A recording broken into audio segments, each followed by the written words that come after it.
1931 കറാച്ചി പ്രമേയം അവതരിപ്പിച്ചുകൊണ്ട് പണ്ഡിറ്റ് ജവഹർലാൽ നെഹ്റു ഡ്രാഫ്റ്റ് ചെയ്ത ഒരു വിഷൻ ഡോക്യുമെൻ്റ്, ആ ഡോക്യുമെൻറ്റിലാണ് യഥാർത്ഥത്തിൽ ഫണ്ടമെൻ്റൽ റൈറ്റ്സ് ഉണ്ടാകണം എന്ന് നിർദ്ദേശിച്ചിരിക്കുക. എന്തൊക്കെ ആയിരിക്കണം ഫണ്ടമെൻ്റൽ റൈറ്റ്സ് എന്ന്. 2, ഇന്ത്യ സ്വതന്ത്രയായി കഴിഞ്ഞാൽ തൊഴിലാളികൾക്ക് എന്തെല്ലാം സാഹചര്യങ്ങളിലാണ് പ്രവർത്തിക്കാൻ കഴിയുക, എന്തെല്ലാം ആനുകൂല്യങ്ങളാണ് കൊടുക്കേണ്ടത്. ഇൻഡസ്ട്രിയൽ ഡിസ്പ്യൂട്ട്സ് ആക്ട് ഉൾപ്പെടെയുള്ള നിയമങ്ങൾ അതിൻ്റെ അടിസ്ഥാനത്തിലാണ് ഉണ്ടായത്.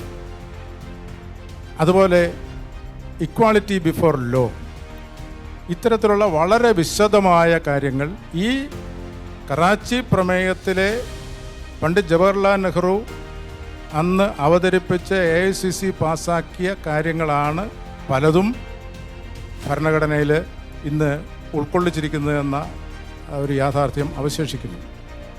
ഇവിടെ പൂർണ്ണ സ്വരാജ് 1930 AICC അംഗീകരിച്ചത്.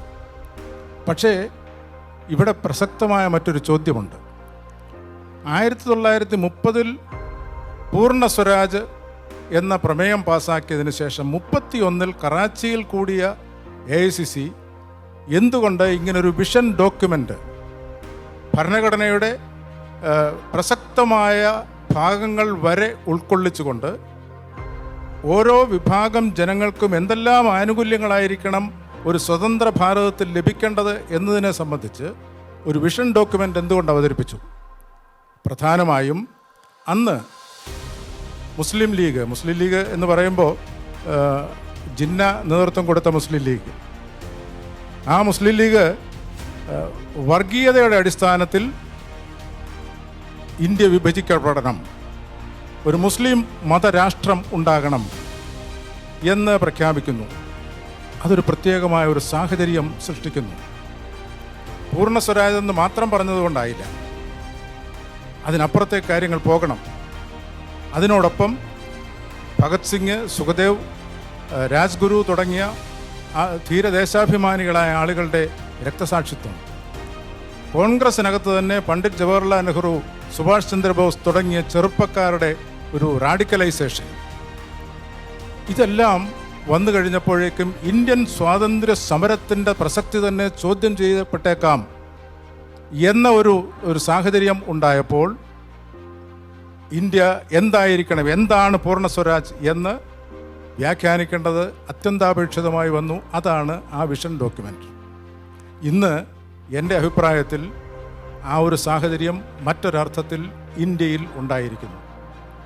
ഇന്ത്യയിൽ മറ്റൊരു വിഷൻ ഡോക്യുമെൻ്റ് ഉണ്ടാകണം. എന്താണ് ഭാരതം, എന്താണ് ഇന്ത്യ, എന്തായിരിക്കണം ഇന്ത്യ എന്നതിനെ സംബന്ധിച്ച് വ്യക്തമായ ഒരു കാഴ്ചപ്പാടുണ്ടാകണം. ഇവിടെ അന്ന് കൊളോണിയലിസമായിരുന്നു ഭീഷണിയെങ്കിൽ ഇന്ന് കപട ദേശീയതയാണ്. മതത്തിൽ ഊന്നിയ ഒരു കപട ദേശീയത കൊളോണിയലിസത്തെക്കാട്ടിൽ ജനാധിപത്യത്തിന് അപകടകരമായ ഒരു ഭീഷണിയാണ് എന്ന കാര്യത്തിൽ സംശയമില്ല.